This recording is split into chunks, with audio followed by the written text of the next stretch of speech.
See, I guess, are we up and running? Yeah. Let's see here.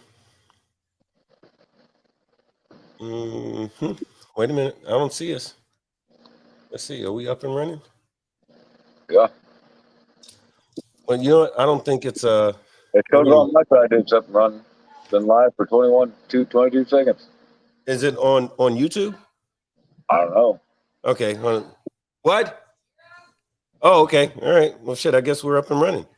All right, brother. Well, in that case, let's go ahead and start the thing officially and play that shit right there. That means that we're starting some shit.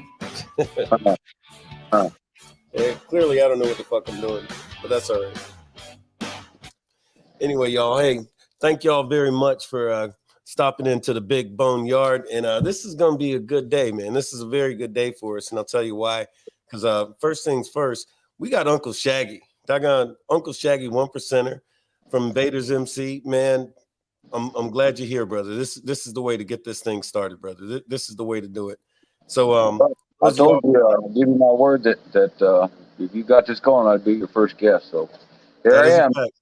Hey, yo, you know when you say that, I think about Lieutenant Dan and Forrest Gump. How this Yeah. dude says, I told you if you ever get a shrimp boat, if you ever became a shrimp boat captain, I was gonna be your first I'd be mate. your first mate. Yeah. Oh yeah. When there's boiled shrimp, there's fried shrimp, there's the Big BoneYard, man. So let's get it cracking, brother.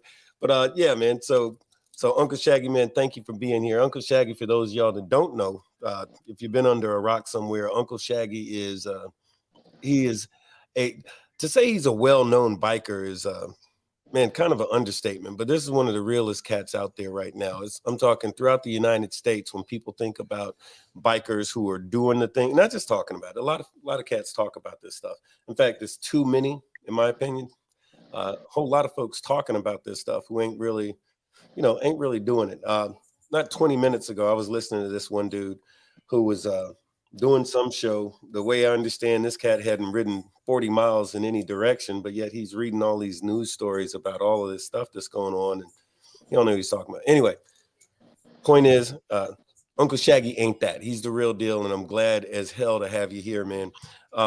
So as a slight disclaimer, I did it the last show. So me and Uncle Shaggy are going to say our piece. We're going to talk about we're going to keep shit 100% real, but we're speaking for ourselves and from our associate, or excuse me, we're speaking from our experiences, our understanding, our knowledge. We're going to share that with you. We're not speaking for our individual clubs, even though we love our clubs. Don't get us wrong, we love our clubs. But this is my point of view, his point of view, our 2 cents. And fortunately, it's enough folks out there who want to hear what the hell we got to say about some stuff. So I guess we'll be around for a minute. This particular episode, and Shaggy, I know you get this a lot, but Pablo from Rare Breed hit me up with a question a little while ago, and this question was, he goes, "Man, what's all this stuff about approaching 1%ers?" And I said, "Well, what do you mean?" And he says, "Well, we all heard these horror stories about guys who, somebody done caught a trip to the hospital or got embarrassed or all this kind of stuff about, some bad interaction with 1%ers." And it got me to thinking, you know what? I understand how that, where that comes from, but there's a right way and a wrong way to do anything. So I guess we might want to dispel some of the myths behind that, like what's the real stuff and what's the fake stuff and how much of that. I call this episode Dancing with the Devil, you know, dancing with the devil, because that's how some folks see those of us that wear that jewelry, man. So what do you think about that? Well, I think that pe- people will read too much into it. I mean, honestly, there's a right way and a wrong way to introduce yourself to any man or woman on the planet. I mean, first and foremost, this lifestyle ultimately revolves around respect. Um, you know, when I come up back in the day, man, approaching a 1%er was a very scary, could be a very scary thing, man. Some of them old guys, they were some hard nosed guys, and they didn't tolerate any slight of disrespect.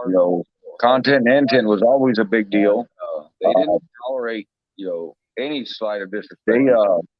They just absolutely you correct or you got knocked the fuck out. Right on. And and I think what happens is, again, we've all heard the stories of the right stuff. We heard, or excuse me, the stories of the wrong stuff. But what we don't usually hear a lot of is, man, what if you're doing it the right way? Like, what if you're doing it the right way? What if anything happens? Well, you don't hear about that stuff because more often than not, things go right. Doesn't this kind of feel that way to you? Yeah, So because people understand that we're human. I mean, uh,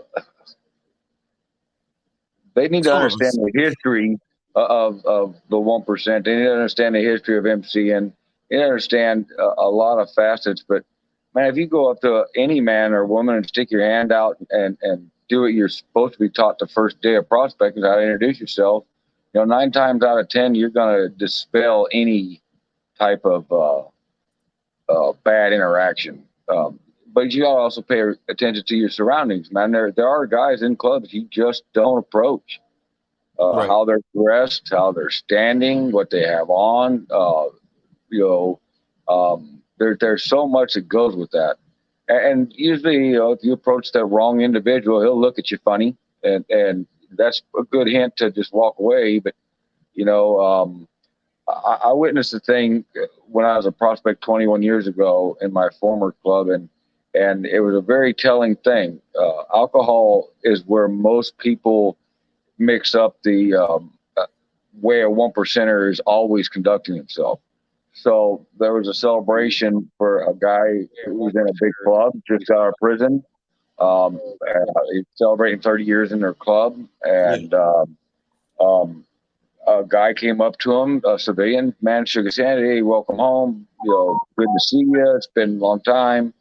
And then about halfway through the night, he walked up and he's half intoxicated, and then he got a little louder and a little more straightforward. And the third time he walked up a little bit later on, he was really disrespectful. He was carrying on about who the hell do you think you are type of thing. And this was 21, 22 years ago.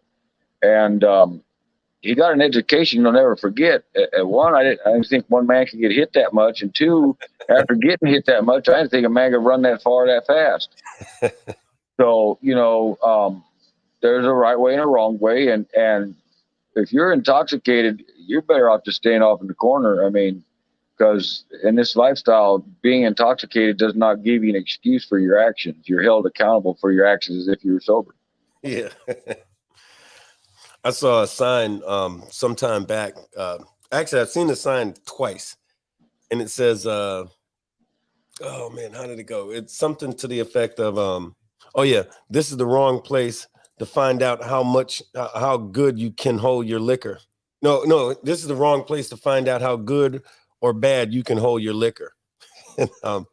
And look, it's true, man. I've seen that. You know how it is. You get a couple of these cats. They have one too many drinks. They get the liquid courage.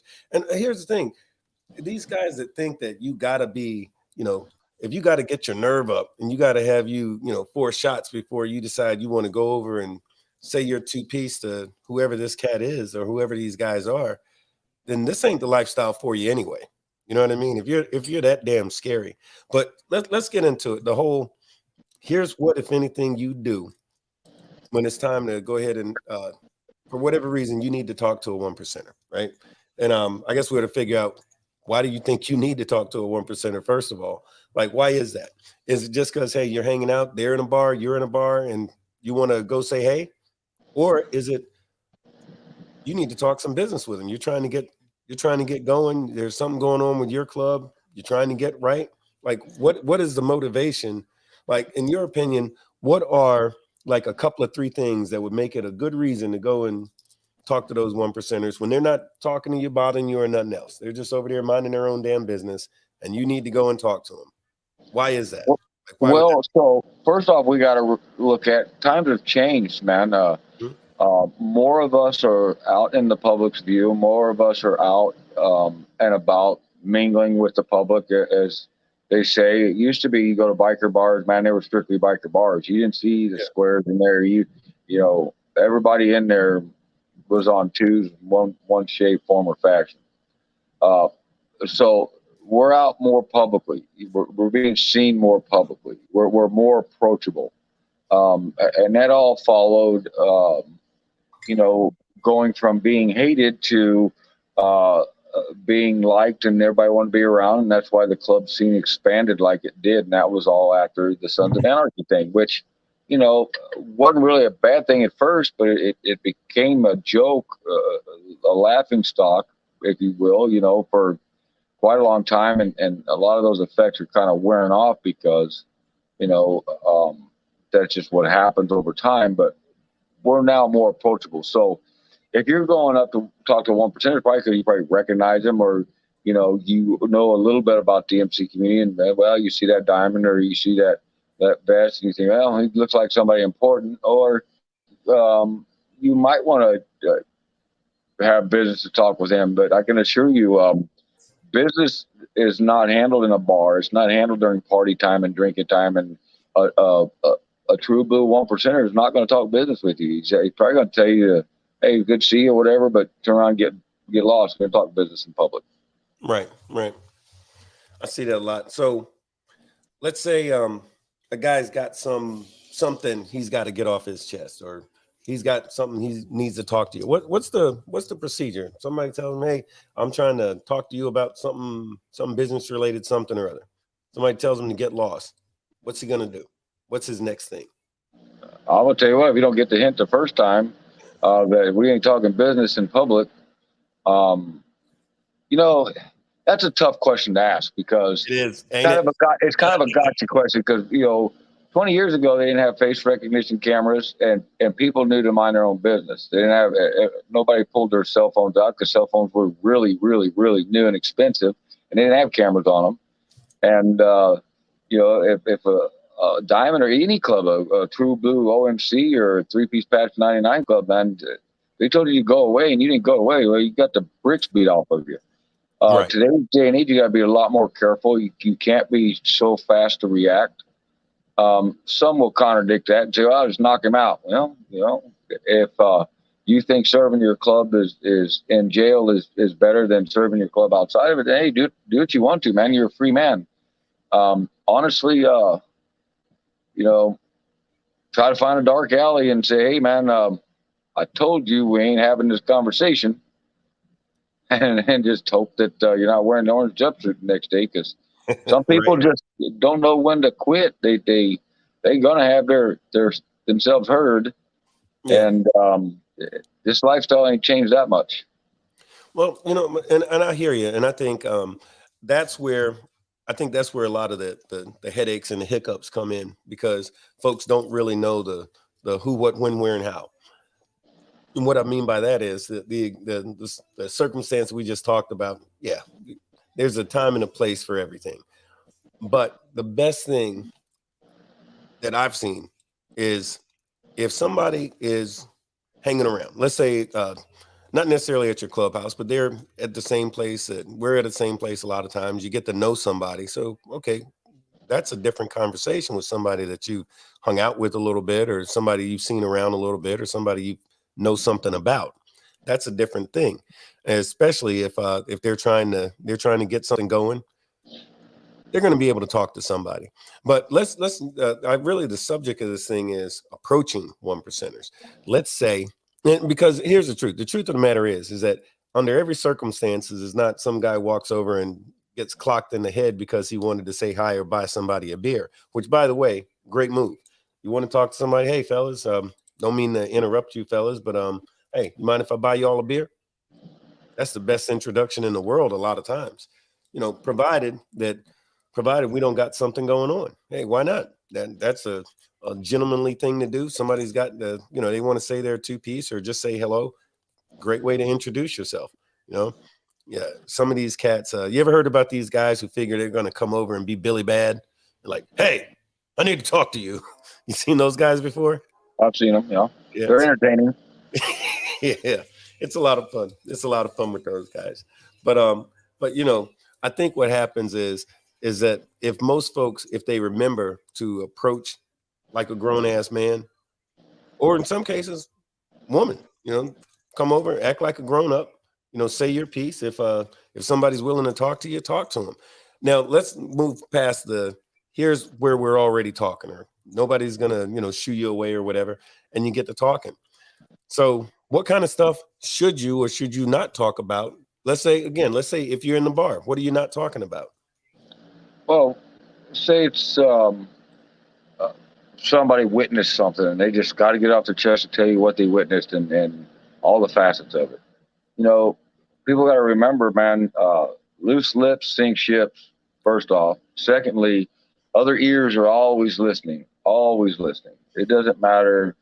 You could be 10, 20, 30 feet away from somebody. There's always that one person that, I mean, but they're like ninjas, man. They walk right in, you don't see them. Next thing you know, they're damn near in your back pocket and they're listening to everything you got to say. It's not, they could be a snitch. It could not be a snitch. They just be nosy people. Because people are nosy anymore. Nobody minds their own business. Yeah. So, um, I try to stay and the people I'm around, the people that brought me up in this lifestyle, that have always taught me that to be very wary of my surroundings and never talk business in an authoritative manner, because it's going to give off a vibe that, you know, shit could pop off or something could happen. It's going to change the mood in the place you're at. And that's why most bikers don't want to talk business, and damn sure no 1% or 1% wants to talk business inside of a public establishment. And that's part of the reason why a lot of places have no club signs and no patches and no this and no that, because they don't want their business to be a place to conduct business and shit go sideways. They can't Right. blame them. Nah, and I think what happens is that that's where we've got work to do. Uh, like as in letting folks know in general what not to do. Because a man is going to be a man is going to be a man. So if somebody's disrespecting you, whether you're wearing that jewelry or not, you know, you might respond a certain way. It doesn't mean that the answer for everything is to knock somebody the hell out, but it don't mean that that's not the answer sometimes neither. So to avoid that, everybody just, mind your manners when you're out. It's like I say it all the time. It's jailhouse rules. Everything is predicated on respect. There's a certain uh, group of uh, um, group of etiquette or conduct or what we call protocol that we follow. So delving into that a little bit, because I want to make sure we actually answer this question real well. So approaching one percenter. Um, if I was to do the by the numbers type of thing, I would say first thing, if there is a certain one percenter or group of one percenters you need to have conversation with, that's the first thing I'd say is, you want to move in a non-threatening fashion. Sound like I'm talking about the bears at the zoo or something, but no, you want to move in a non-threatening fashion toward that group of folks. You want to be close enough, and this applies to a lot of folks. You want to be close enough to where they can see you, but not close enough to where you're ear hustling and can hear everything that they're talking about. And you want A line of sight. to say what? Be in a line of sight. Oh yeah, line of sight. Be in the line of sight. Let it be known. Don't be, mean mugging folks, but let them know that you're hanging out. You're hanging back. Like you might want to say something. Someone's gonna see you, and when they do, as soon as they recognize you or see that you're, look like you want to say something, you don't take that as, hey, he just saw me. Let me dash over there and jump in the conversation. That's in fact the number one thing that you don't want to do. Don't interrupt. If you see some patch holders having a conversation with each other, the number one thing you don't do is interrupt. But let's say somebody sees you, you make eye contact or what have you. Well, the next thing is to do nothing. You wait. If it takes them 5 minutes or 20 minutes, you wait, unless you just get sick of waiting and you just carry your ass on to whatever you were doing or, whatever. They might not call you over ever, but provided that they do, and they say, hey, come on over here. At that point, yeah, go on over. When you go over, this is the next thing. When you go over, because someone acknowledged you and told you, hey, come on over here. What's up with you, man? I saw you looking over here. This, that, another thing. First words out of your mouth. Hey, I didn't want to interrupt. Wasn't trying to be disrespectful, but my name is so and so. I'm from such and such a club. Your normal introduction, and if you get a minute, I wanted to share something with you. You know, hey, or hey, you mind if I get you fellas a beer? You know, kind of saw you guys over here. I got respect for you and just wanted to introduce myself. So maybe later on sometime we might can have a word. That's a pretty safe way to traverse that little situation. And it sounds like, man, why all of this? Some folks are wondering why all of this stuff, why all this jumping through the hoops, and can't I just go over there and slap them on the back and say, hey, what the hell's going on, fellas? The answer to that would be no. The answer to that would definitely be a huge hell no. But you know, if you do those simple little things, it's just a couple of little steps, nothing all that major. But you want to approach properly, introduce yourself properly. Um, the fella that's talking to you, he'll probably introduce him. He might introduce himself. He might not. If it's bad timing or you got the wrong individual, you know, then hey, don't take it personal. You do not know, and this is a thing a lot of civilians have to remember. You don't know what, if anything, those fellas got going on. Remember, in public, a lot of times they're not doing business in public, but they might have conversation amongst themselves about whatever. If you don't want to be a part of their business, then just do everything the right way. Keep it cool. You know, you got to keep it cool. And I think that's a thing that a lot of folks kind of miss, you know, because you ever, so I'll ask this question. You ever meet that guy, like I just described, the fella who's hanging out in the bar, you're at some civilian type place, just happen to be there, pull off the road to go get out of the heat or grab a beer, whatever. And there's some guy in there who watched every episode of Sons. So he's going to just dash over there and slap his arm around your back and slap you on the back and hey, how you doing, fellas? And hey, come on, let's go do some shots and all this kind of super duper buddy stuff like he's known you for 50 years. You've seen them guys, right? Yeah, I deal with them all the time, being known like I am. They know me forever. What does the stuff usually work out the way that they want it to? Not usually, because I look at them and I'm confused and I'm like, man, who the fuck are you? You know, oh man, you remember me? And man, if you knew the amount of people I meet every day, that you've done something that sticks in my brain. No, I don't know who you are. No, that's it, man. Let's take a look. See, there's a lot of folks writing in. I'm still learning how to use all of this old technology stuff. Let's see here. Oh, first of all, let me do some shout outs real quick. Black Dragon, what's up, fellas? Black Dragon says, y'all up and ready and you good to go. What's up, brothers? Black Dragon till midnight. Ghost Rider, your first listener. I don't know what that means, but what's up? Hey, Rick Runyon says, what's up, Bone? What's up, Uncle Shaggy? Double O, love and respect, Big Bone and Uncle Shaggy. Man, Frost, good to see you, brother. Lisa, Lisa, I always say her name wrong.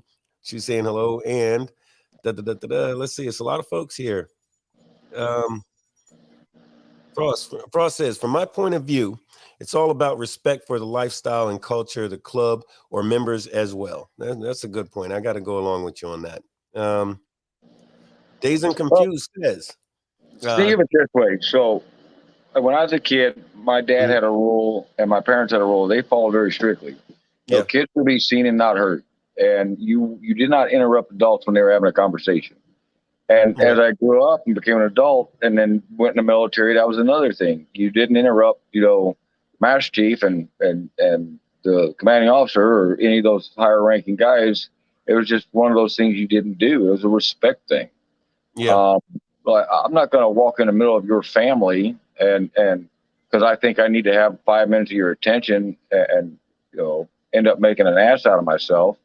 Right. You know, I'm a wait peaceably by and, you know, kind of show the proper respects. You know, I mean, back in the day, you just, even if you stared too long, sometimes you get guys going, oh, man, what's this guy, his deal? You know, that I don't think 1%ers get offended as easily as they used to. I think the change that happened is you have more guys that have not been raised like a lot of us graybeards have, you know, from home.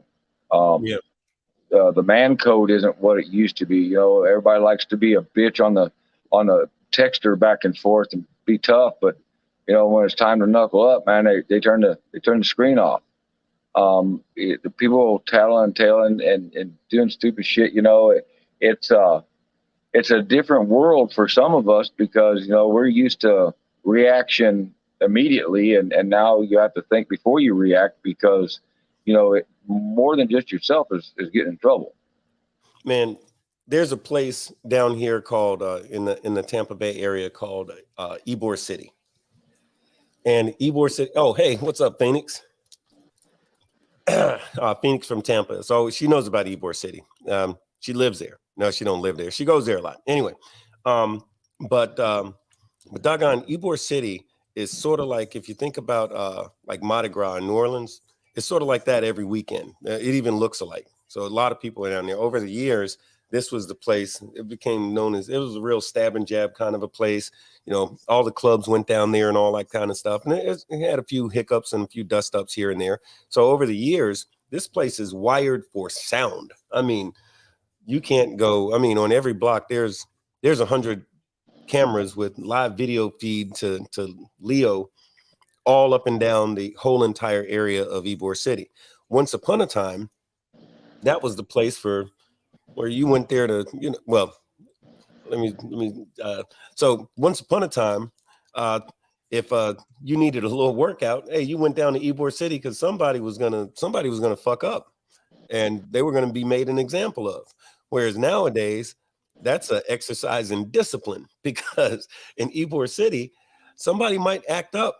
You got to go through great lengths and exercise a lot of discipline to address that situation in a civil like fashion. You like the way I put that? You like the way I put that? I was very PC. Yeah. That was a real PC shit. But no, man, it's like so nowadays it's the world has changed. The culture hasn't changed all that much, but the fashion in which things happen is very different because of the world that we live in. And it's a good thing and a bad thing at the same time. And what I mean by that is once upon a time, if somebody, like one of my brothers says, play stupid games, win stupid prizes. Once upon a time, you do something stupid, you get your ass whooped, and then you don't do that no more. Whereas nowadays, between cell phones, camera phones, cameras all over the place, and everybody wants to be you got them Mitches, that's female bitches. You got Mitches and Karens all over the place, man. You can barely sneeze without somebody calling 911 about anything, right? So the bad news about that is that there's a culture of folks out there who are just rude, who just don't appreciate good manners, not just in our world, but in general. But so as it relates to us, we got to move a little bit different. We got to be smarter. But going back to the original conversation, approaching one percenters and dealing with one percenters, let me dispel some myths. So myth number one, and I'm going to ask you whether you agree with me or not. Myth number one percenters are in fact the boogeyman. True or not? Some of them are. I'll say that flat out. Some of them are some scary fucking guys, man. Yeah. But once you get to know them, they're the biggest hearted, teddy bears ever. But I wouldn't cross them. No, they're not the boogeyman. They're men, men that are what men are supposed to be, like what the last breed of men left in this world. You're not going to hear LGBTQ, ABCD, what the fuck ever with us. It's not going to happen. It's just not going to happen. No, I hear you, man. Skinny jeans and a man bun is still queer to us. Oh, you took the words right out of my mouth. I'm like, you ain't ever going to see some skinny jeans and some man buns running around in the clubhouse. That ain't going to happen. The way I like to point out that, see, the club, first of all, we like to say diamonds are a girl's best friend. Reason is because the club is where men are men and women are damn glad about it. It's just the truth of it. I've got some different folks that I know who will tell you that, your best friend or your worst enemy, probably that same guy with that jewelry on over there, same exact guy. The reaction you get and the result you get from dealing with that cat is based on that the jailhouse rules, the respect that everything's predicated on that. So hey, if you're that biker's friend, his family, and God forbid, certainly one of his brothers, he might listen to somebody talking some trash here and there. He might shake that off. You might call him a son of a bitch and da da da da da in Ybor City with all the cameras, and he might shake that off. However, do that same business, try that same thing with his wife or his old lady or his kid or his brother or something like that. All bets are off. He went from being the sweetest guy in North America to the fella who's not going to forget this for the next 17 years. He's going to dedicate his life to making your life a living hell because you crossed that line. You did something that was unforgivable to somebody that he cares about. And this is a thing that going back to, Diamonds being a girl's best friend, women love that because, we can talk about that Will Smith thing where Will Smith smacked the guy and all like that. In our world, most of us say, well, hey, guy got slick out his lip and, talk shit, get hit. That's about as much as most bikers that I know thought about that situation, because had it been us, that's SOP.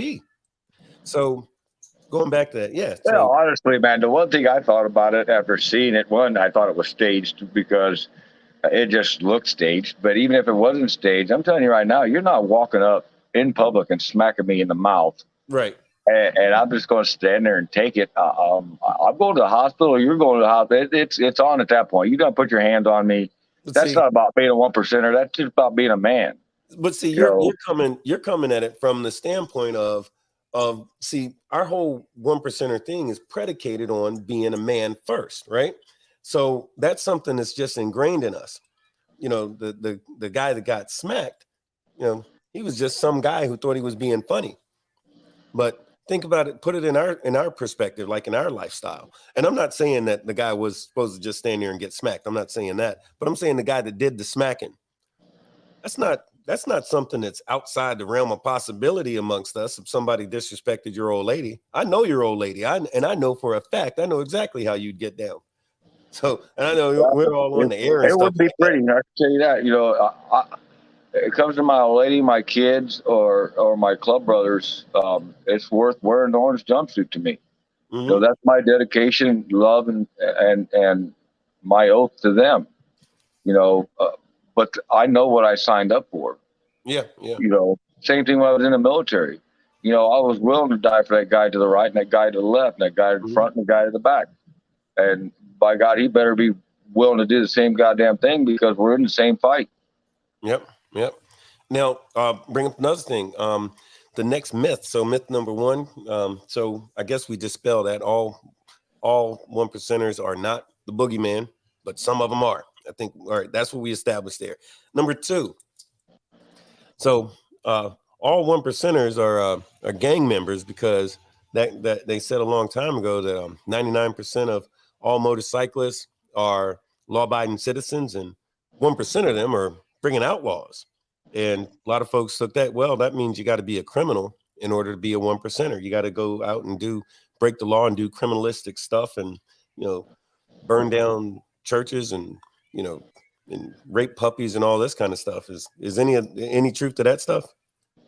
No, absolutely not. I mean, it's the dumbest thing ever. Some of the guys that I've met in all my years, from back when they didn't have jobs to, today's day and age, where everybody has to have a job because the federal government is, they like to watch our tax records and our income.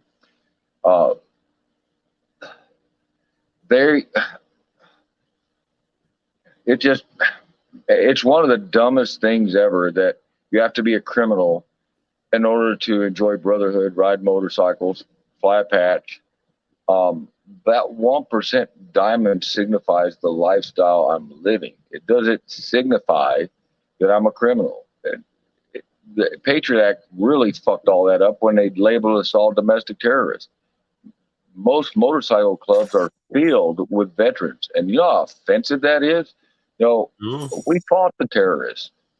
Guys are running around with some of the worst PTSD, some of the worst wounds that people don't see. And we're labeled that because we get down with the same people that we get along with. Right on. So Dazed and Confused said, I saw a guy in soft colors from one of the big fives we don't have in my area. I walked up, offered my hand, he shook it. I introduced myself and said, and came over to show respect, chatted quickly and walked away.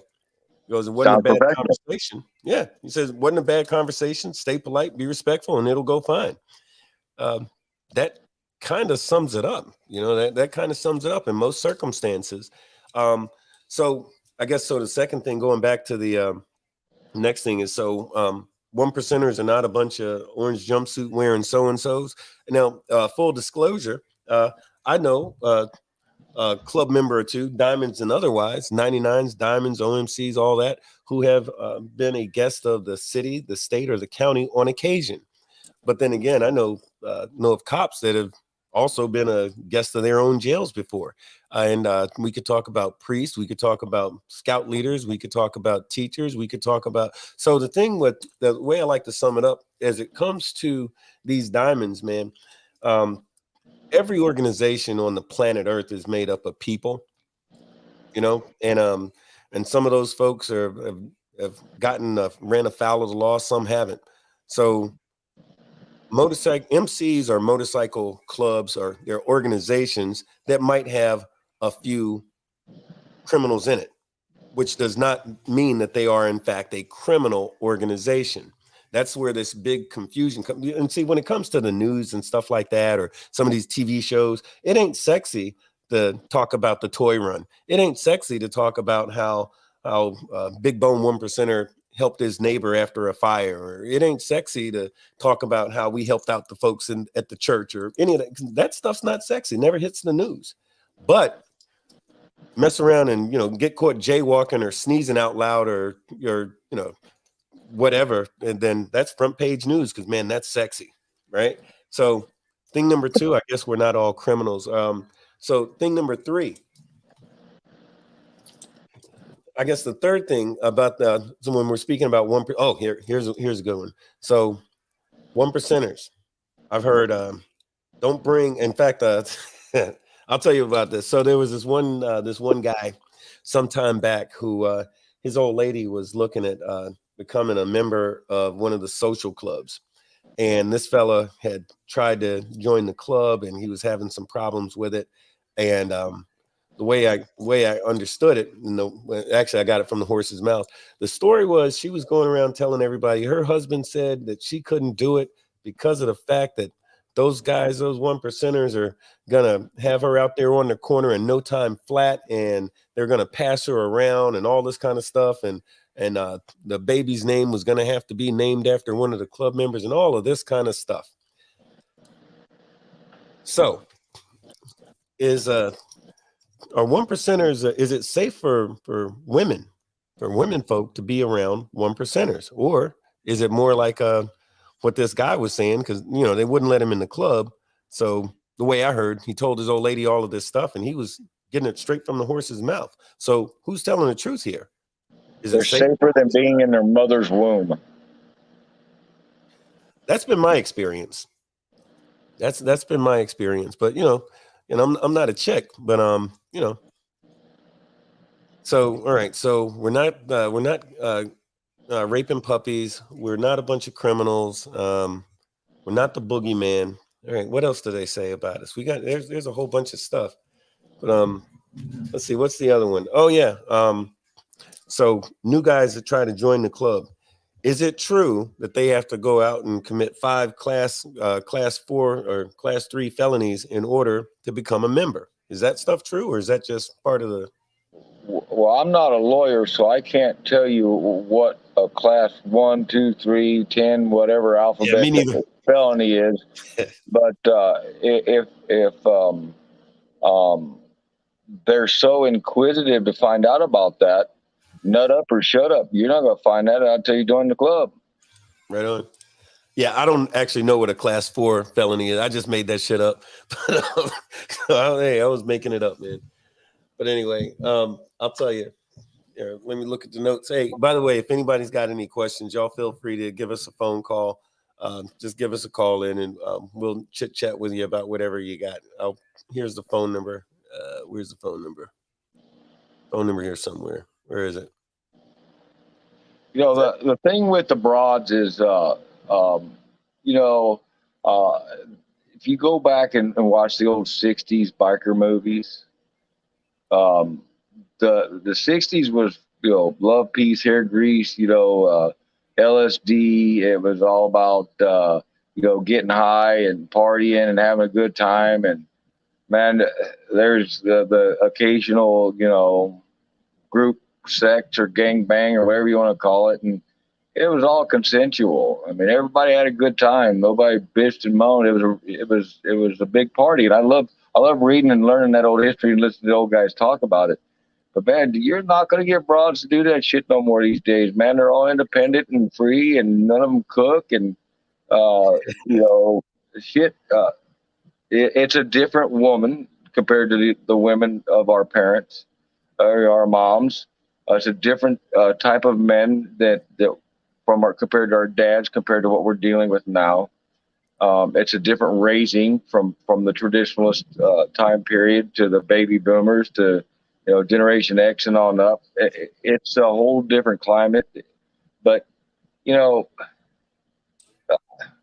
man, it seems like to me more of the clubhouses are more dicks in a bowl than chicks. You know, they ain't got time to come fuck with us. They don't want to talk to us. Man, they got shit to do, man. They're not on their agenda as much as they used to be. It used to be like they quit their job to go ride on the back of a motorcycle and go across the country. Now it's like, man, I got a job, I got kids to take care of, and I don't need time. I got time for your childish shit. No, I hear you, man. And you know, I do want to reiterate though, even though you know we're talking about this boogeyman type stuff, you know, the reason we're doing this because a good brother brought up a question, and it's a legit question because on the set it comes up a lot. The thing that I think a lot of folks miss is, you know, there's a hell of a lot of fun. You know, that's at the end of the day, there's a couple of reasons why people gravitate toward this lifestyle. And of course, you and I, Shaggy, we're talking about it from the diamond side of the fence. But it doesn't matter what club you're in. At the end of the day, there's a few reasons why people decide, hey, here's something I want to do. And one is because you know we like to ride motorcycles. That's the thing people forget about all the time. You know, we like our motorcycles. We talk about motorcycles more so than you know, we talk about our motorcycles the way that nerds talk about Dungeons and Dragons. You know what I mean? Like we're into that stuff. So we like our motorcycles. We like our lifestyle. We're into a certain amount of freedom. A lot of us, contrary to popular opinion, a lot of us come from a military background or a Masonic background or you know some sort of a fraternal background. Even some guys went to jail. They did too much time in jail, so they know how to interact with other grown ass men. They can do that more effectively than some other stuff. So you gravitate toward what's familiar to you, where there's a strong sense of brotherhood, and that's really what happens with these motorcycle clubs. You get together around like-minded individuals, and then you have fun. You know, sure, we go out, we might drink, there might be some brawling, there's some drinking, and there's some partying, and all this kind of stuff. And there's a few pretty girls that come around every now and again. There's a couple of three of them, you know. But you know, we're having fun. So while we're here, you know, we do talk about the protocol of stuff because that protocol stuff is what keeps everybody safe, keeps everybody honest, helps everything keep moving the right way. And you know, we got a generation. I say a generation, and when I say generation, I don't mean of a certain age necessarily. I mean there's a certain ideology that's out there because of all this stuff with the doggone, you know, with the TV shows and all that kind of stuff. But the truth is that man, we actually enjoy this. We have a lot of fun with it. I heard a guy tell me a little earlier. He says, "Man," he says, he goes, "You don't get old because," he says, "you don't get old because you're riding motorcycles." He says, "You get old because you stop riding motorcycles and you stop doing the stuff that we do." I mean, you know, some of them old gray bearded so and so's that's like 65, 75, 85 years old, and they're still out there pounding the ground and doing stuff like they did when they was 30, you know? Yeah, it's a certain Yeah. lifestyle that keeps you young, man. It's too much fun. You know, I dig it. But Well, and these old guys keep each other young too because they have true brotherhood. You yeah. know, there's Oh a lot yeah. of guys, man, been spending 30, 40, 50 years in a club together, and they've been together the whole time, and it's really neat to watch them guys. It's inspiring too, man. That's what everybody should look up to. Them guys been through some shit, Oh especially if yeah, they're a big time era club. man. Let me tell you, this dude, Ziggy, he just chimed in. Jiggy said the new riders are commercial riders. And he goes, "What's up, Big Bone?" Let me tell you, this dude, Ziggy, geez, I'm getting ready to age myself. This was, I don't know, 17 plus years ago. Me and this dude, Ziggy was the president of Lost Boys. He set up the first Tampa chapter. And man, me and this dude, just by ourselves, just me and him, pounded the ground. I mean, all over the freaking Sunshine State and then some. And we literally watched how the culture of this MC thing has changed so greatly, and brotherhood has come into question, and the fun part of it sometimes comes into question, you know. But I think it's kind of like the responsibility of those of us that's been around for a minute. It's our job to, you know, remind some folks. And like I was saying earlier, when I say this new generation, I don't mean of a certain age, I mean of a certain ideology. Because there's cats that are just getting onto the set. The average biker is 40. You know what I'm saying? The patch wearing member, you know, he's 40 years old. So he's been doing stuff for 20 years before he put that patch on his back. So he has been conditioned to think a certain way about life before he got here. Now, those of us that came from a military background, or even I'll say it, some of these cats came from a gang background. Motorcycle clubs are not gang. I'm talking about these cats that were in some big city up north or something like that. And they were at a street gang, and then they grew up and decided, man, I need to do things different with my life. They still wanted a brotherhood without all of that bullshit, right? So they gravitate. A lot of these cats gravitated toward motorcycle clubs, and it made sense for them. And but we've watched myself and the Ziggy that I mentioned earlier. Man, Ziggy's about as solid as all get out. He needs to come back to the set too, by the way. I hope you're listening. But yeah, man, it's an interesting change that we see. But like I said, it's our responsibility to, you know, we have to do our part to help these cats get back right. You know, not that everybody's messed up, but you know, somebody's got to be the Well, steward. think of it this way: get back right is take what we were taught by those Vietnam era guys. When they come out of Vietnam, they were completely hated by their countrymen, so to say, or spit on and treated like shit. So they started these clubs up, Yeah, and then they went through the late '60s, the '70s, and the horrible '80s, and then barely lived through the '90s. But they all remembered why they joined their motorcycle club. They all remembered why they started them clubs. They all remembered why they love each other unconditionally and what they mean to each other. That's yeah, not taught anymore. You know, yeah, it's our responsibility, you know, whether young guys want to hear it or not. Um, when you join a 1% club, you should be joining for life. It's not a decision that should be made, you know, drop of a hat, but it should be a decision that you need to understand that these clubs, they have purpose, they have meaning, they have brotherhood, they absolutely, you know, are special in their own way of the way they conduct themselves with each other. I mean, yeah, it's cool as shit to sit around with the old heads and listen to them tell stories, man. I could sit there for days and listen to them pick at each other. Man, there's nothing funnier than watching two 47-year members motherfuck each other, turn around and say, man, I love you, kiss each other on the lips, and man, it's all mhm, good. You know, guys these days, they get butthurt. They got go in their little corners and can't believe somebody talked down to them or said something to them. You know, fuck, sometimes you just got to fight it out. And right. when it's all said and done, you're still brothers.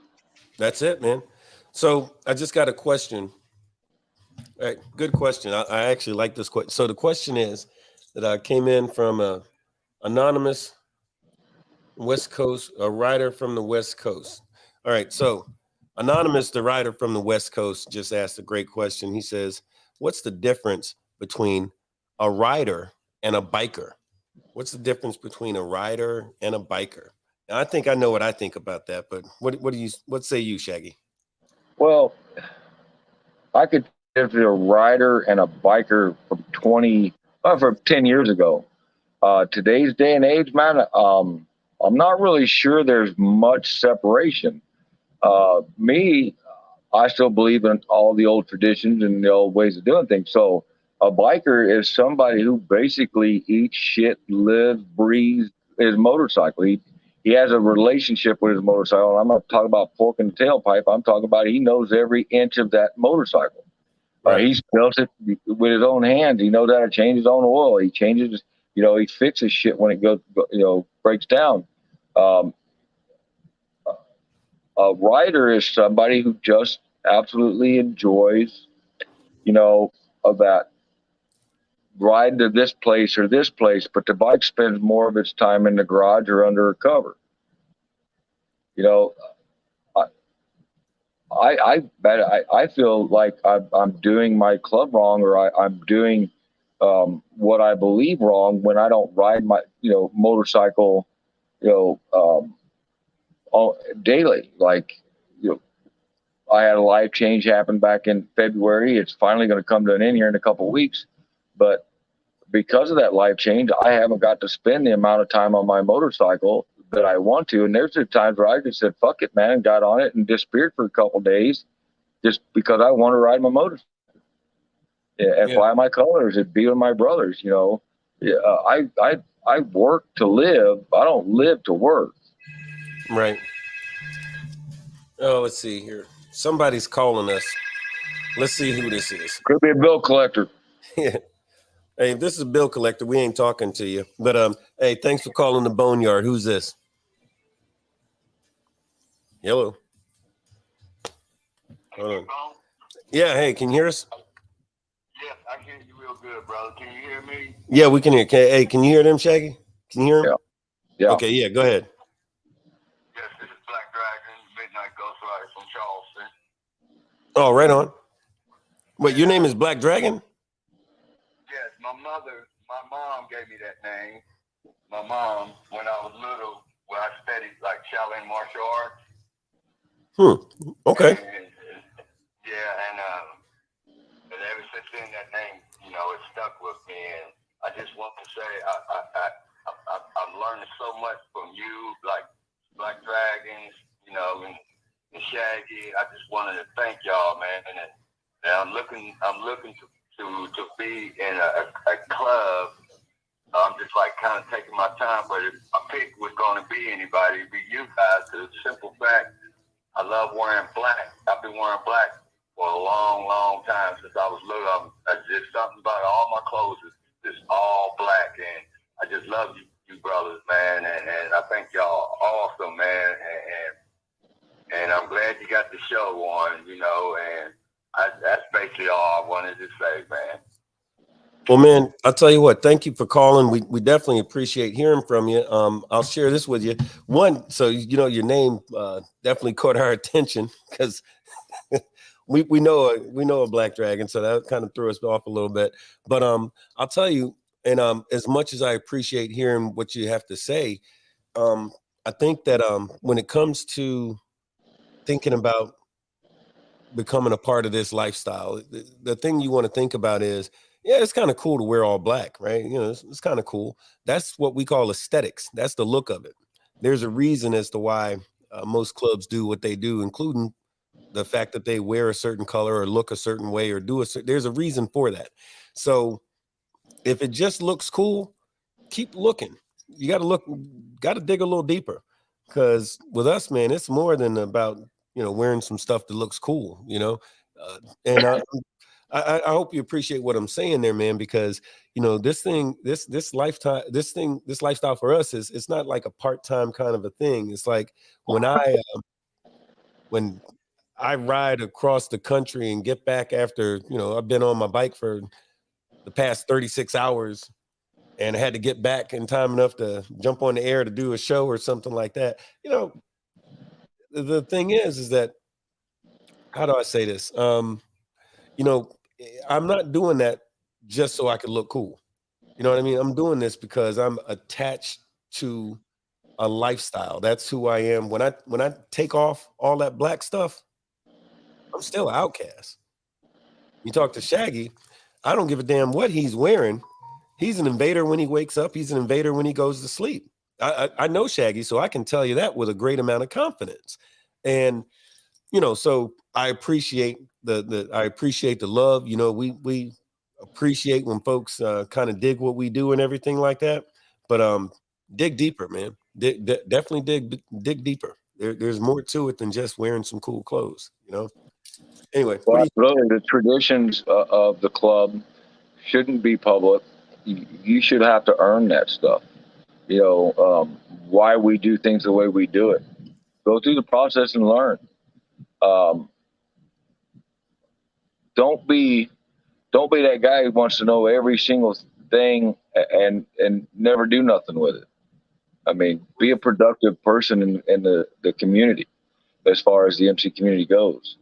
Uh, don't just hey, I'm wearing this because I'm gonna get my patch and the club's requirements in 10 years. I'm gonna retire. I just came in, so I wear my patch for 10 years, and in that 10 years, I might put 10,000 miles on my bike. You know, there's a whole lot more to it. Hey, we got another call, and hey, it's Black Dragon that we know. Black Dragon, stand by. Black Dragon, you are on the air with Big Bone 1%er and Shaggy 1%er on the Big BoneYard. You are live, brother. Lord have mercy. Hey, I've always wanted to do that. I've always wanted to say some shit like that. Has he been fluffed yet? Well, I don't know. It wasn't as good as I thought because I needed more practice to say it right. But I think I got it right. Hold on, wait. Yay. See, that's the crowd. They're happy that I pulled it off. Hey, did you hear your namesake a minute ago? No, We just had a call in. We just had a person to call in. His name was Black Dragon from South Carolina. oh yeah, that's my guy. Oh yeah, okay, yeah. We just spoke to him real briefly. I was glad to hear from him. We shared a few points. But yeah, what's going on, brother? Well, ain't you supposed to be over on my show? You know what? I am. As soon as we wrap up, I'm going to jump right on over. What's Shaggy doing? Hey, Shaggy. What's happening? He's going, what's happening? I don't know if you can hear him, but let me see if I can. You must not have brought me in on the stream. Hold on, let me, I can hit a button. Well, it's coming off his cell phone, so he got it at the microphone. Okay, hold on. He hasn't been advanced that far yet. Okay, hold on, wait a minute. I might have it. You might. Hey, okay, there you go. Can you hear him now? Yeah. Hey, Shag. What's happening? How you doing, man? Working like a Hebrew slave. That's what I do. Yes, sir. Working on motorcycles. Oh, that's cool, man. I need some stuff done to mine. I got to talk to you about it. Oh, right on. Yeah, you know what are you guys talking about? Y'all talking about something? Yeah, we were discussing. We were just discussing how you're prejudiced against Harley Davidson motorcycles, and we don't understand why that is. And we're raping and pillaging and taking over the countryside, and we're leaving you out of it. Well, hold on. I'm sorry. Don't leave your me gold out. wing. Your gold wing takes up too much space in the pack. Oh wow! No, I don't. I just have the gold wing. I don't even really ride it that much anymore. But if I really want to be comfortable, but I won't go there. I ride a Victory, man. But I'm getting ready to go to the Indian. So. Oh, those are nice. Yeah, I'm getting ready to head that way to the Indian. That one they made, the Pursuit. That's the new one, right? Yes, sir. Man, I'll tell you what. Those Indians. Okay, so for those of y'all that are listening, that just caught us get into some. So what y'all are listening to is what we refer to in Webster's dictionary as biker shit. So biker shit means that we talk about motorcycles because we dig motorcycles. That's like we talk more about motorcycles than anything else. So like I said, we talk about motorcycles like nerds talk about Dungeons and Dragons, man. That's our thing. But I'll tell you that Indian, they have this what is it, the Chieftain? Or it's either the Chieftain or the Dark Horse, the one with the mirrors, or not the mirrors, but the windscreen. You hit a button and it comes up, it'll go down. I think that's the Dark Horse.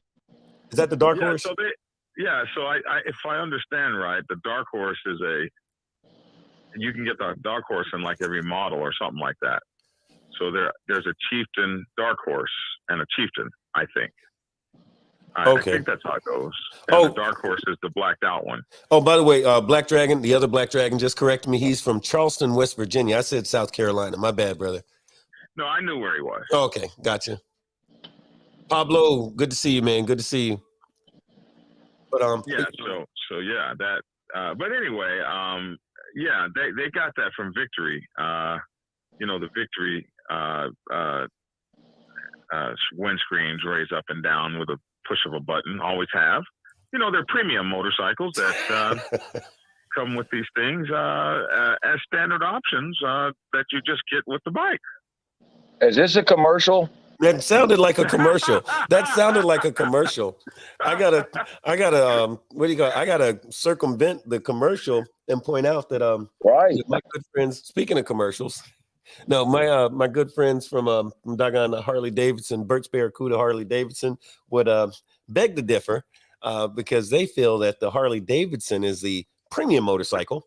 There's no Harley Davidson with that feature attached.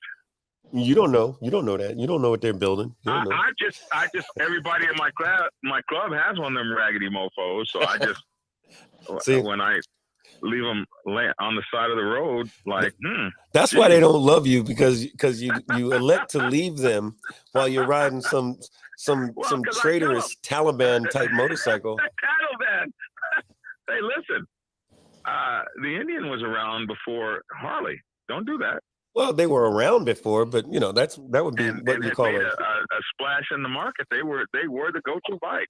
Yeah, the only reason that Indian did not have the success that Harley did is because Indian shut down for World War II and donated all their motorcycles to the government.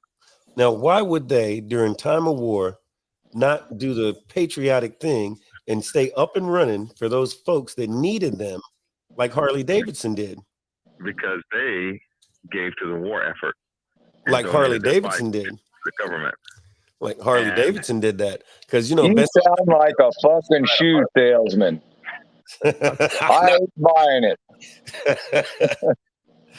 Well, look, hold on. Let me switch it up on him. Well, Bessie Stringfield, which the little black girl that started the very first motorcycle club in the state of Florida, little black girl. Guess what motorcycle she rode while she was starting the first motorcycle club ever in the state of Florida? She rode a Harley Davidson motorcycle. She rode all the way across the country. She was given an Indian, but she rode her Harley. Her Harley was the bike that she rode. She did the tricks on it. She delivered mail on it for the Army. She rode all across the country. She was the first black female to ride across the entire country on a Harley Davidson. Yep. Now, so Black Dragon, are you saying that you hate black people? Is that what you're telling us? Oh, wow. How'd you know? Yeah, right. What was your first clue? Yeah. I mean, I don't know. I mean, the way you attacked Bessie Stringfield, I mean, I didn't understand it. And that's how these stories get started. That's right. Don't let the truth get in the way of a good story. I know, that's right? How exactly. These stories get started, man. And then, from there on, it's Haiti. Yeah. I'll tell you, it's so funny. Speaking of women and motorcycles, okay, this is going to sound like a plug, but it's not. But Fran Hash from the law firm, who we love her greatly. She's a huge supporter. Her and that law firm, great people. But here's the thing. So Fran has I love her to death, and I hate to put her business out in the street, but she's an addict. Fran Hash is an addict. She's addicted to motorcycles, and the problem is that she's running out of room in her garage, and she's got several. And guess what her favorite motorcycle is? It's a Harley Davidson. So I'm just saying, I have a tendency to trust an attorney that rides Harley Davidson motorcycles. I just would like to point this one thing out. Can I point this one thing out? Yeah. There was this guy named Noah who thought that the world was going to flood, and everybody that was riding Harleys back then wouldn't believe him. Right. Well, that ain't true, because in 2008 I was coming back from Wisconsin after a bad weekend of nothing but rain from a national, and I had to ride to a goddamn river to get to the other side of the road, and the highway patrolman looked at me and my club brother and said, "How'd y'all get them Harleys across there?" We just put it in gear and went. Well, and he was pulling trailer. You guys learned after the Noah massacre. So, well, look, I'll tell you what. This is about this is no kidding. About a month and a half ago, I was on my way back from out of state, and I pulled up on the side of the road, and I saw, because there were these two bikes that had pulled off. I could tell one guy was having some problems because they were wrenching on it a little bit. And I pulled over. It was Elvis Presley, and his bike had broken down.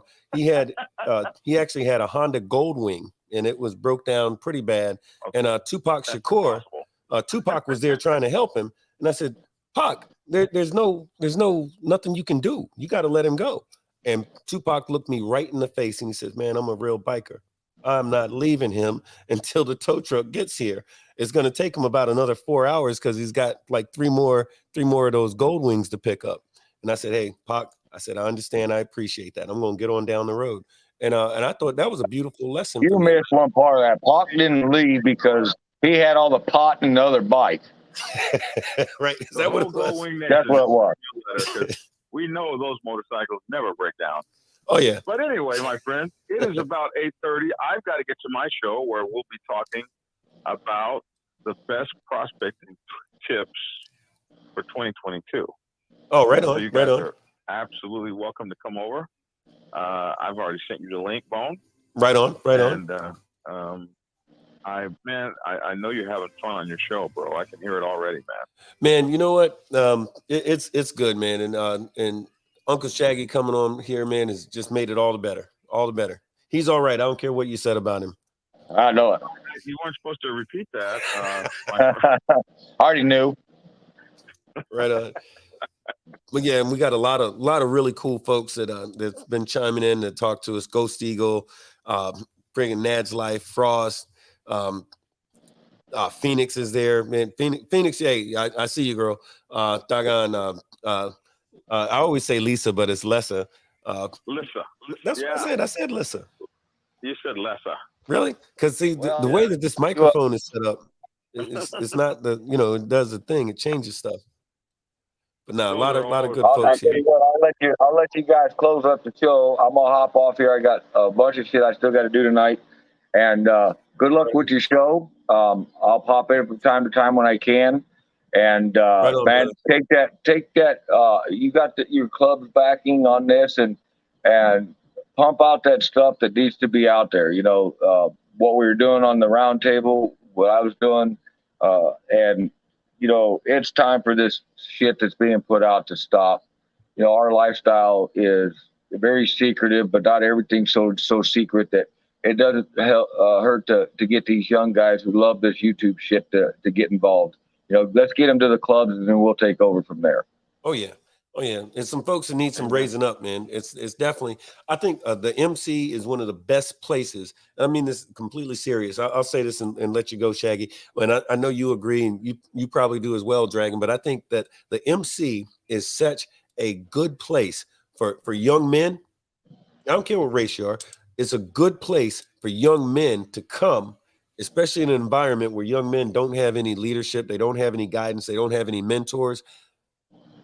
Mothers, buy your son a motorcycle, as crazy as that sounds, and point him in the direction of his local MC, the real ones, not these jokers, right? And if you don't know, do your research. Help guide him. Do him a favor. Let him grow up. Let him get some morals, some scruples. Right. Let him appreciate integrity, honor, strength, love of your family, your brothers, your community. That's the kind of stuff that happens in real life in an MC. Where men are men and women are glad of it. Am I right? Right. That's absolutely right. 100% right. To everybody that's in the comments, man, it's good seeing you guys, participate in this. And we'll see you guys on down the road. Remember, 3 things make every organization great: respect, communication, participation. Without those 3 things, you're not in an organization. Respect your brothers, fly your colors, ride your motorcycles, love your brothers unconditionally. Move this lifestyle into the future and raise those prospects up to be good brothers. You guys take care of yourself. Love you all. Big Bone, good luck, buddy. We'll see you soon. Right on, Shaggy. Thank you, brother. Definitely appreciate it, man. And I'll tell you what, man, I dig that. And I hate to even say anything after the way that Shaggy put that, because, man, that's the gospel. But if I was going to say one thing, I'd say a couple little things. One, get one of these shirts. I love these. And folks are getting these, and I still actually have some of these. Hey, pay my dues, fuck with my bros, ride my shit. Those are three things Yeah. when you're in the club. Those are three things when you're in the club that make things go smoother. You know, it just makes sense. What say you, Dragon? I agree with both. You know, Shaggy told me that so many years ago, and I agree with it all, man. The biggest things you can do is give back to those who give to you. Be trustworthy. Earn the respect of the brothers that love and respect you, and deliver them the family that they're expecting to get. Be that family member. Be deserving of it, and demand it back from the club. Yeah. All right, my friend. I'm on my way over to the round table, and hope to see you over there. And we're gonna get moving with our thing. Love you, man. Love you, brother, and we will see you on your show, man. Oh man, And, thank you, I'm here for you anytime. You know that. Man, thank you, brother. And hey, I'm gonna be over there in just a few. I'm gonna see you in just a minute, man. All right, then. Bye-bye. All right, man. Bye. So this past hour or so we've been on the line here. Man, look, for all of y'all folks that took time out of your life to come here and hang out with us, I appreciate it greatly.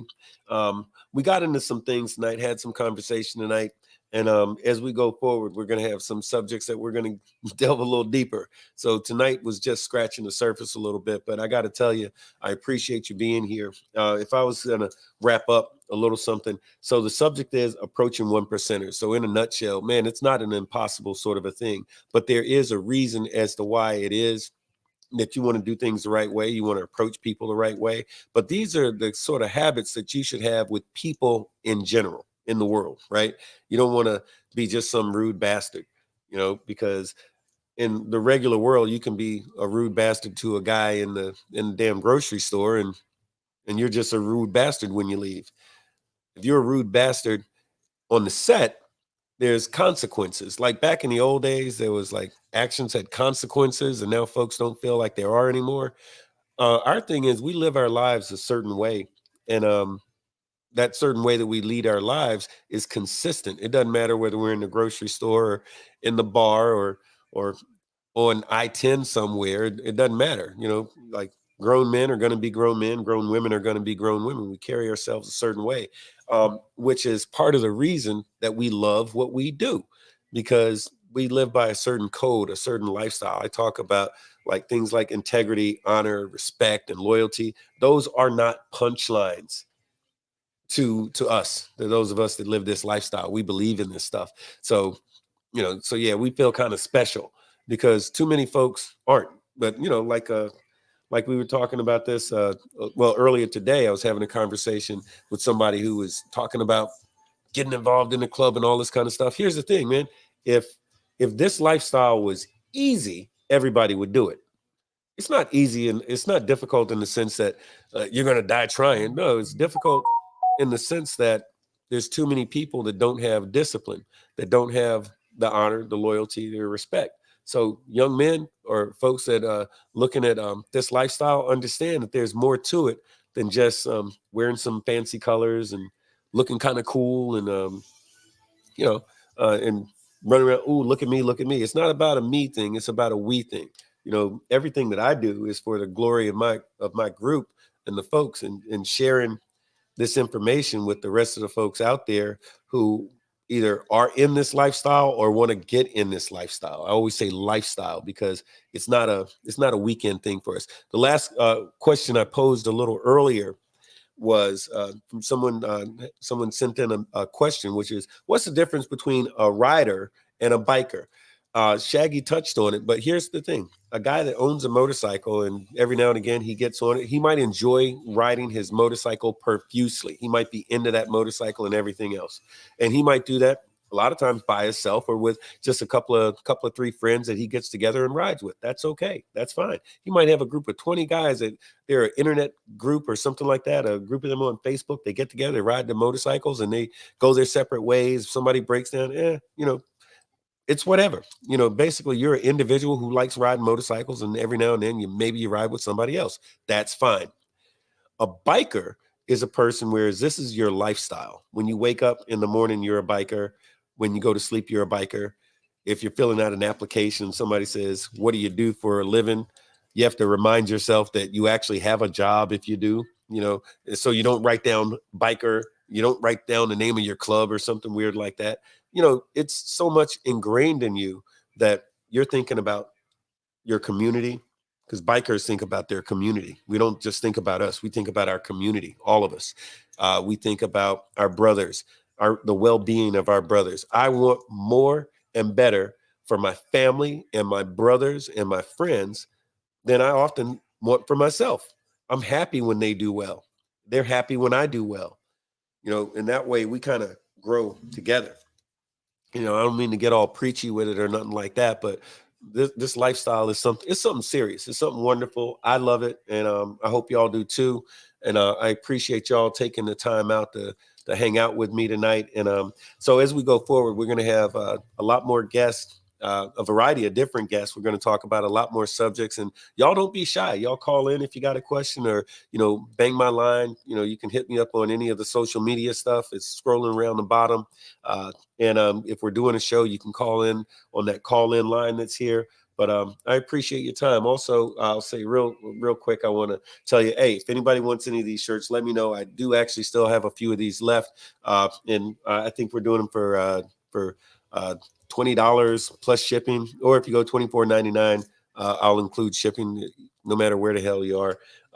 But there's that. I want to say thank you to the Fran Hash Law Firm, Rhett, Aaron, you guys, fantastic. Love you to death. And when what they do for not just this show, but hugely in the community in the Tampa Bay area and throughout the state of Florida is just unbelievable. And they've been doing it for a long time. So thank you from all of us to all of you. We appreciate it. Along with that, yeah, I'm looking at my cheat sheet. I don't got nothing else to say. So look, y'all have a great night. Thank you for coming and hanging out at the Big BoneYard. I want to see y'all again. Thanks. Now this cool music. By the way, this music is going to change. We're working on some upgraded stuff, some real cool introduction videos and exit music and all that kind of stuff. But anyway, I'm gone. Y'all have a great night.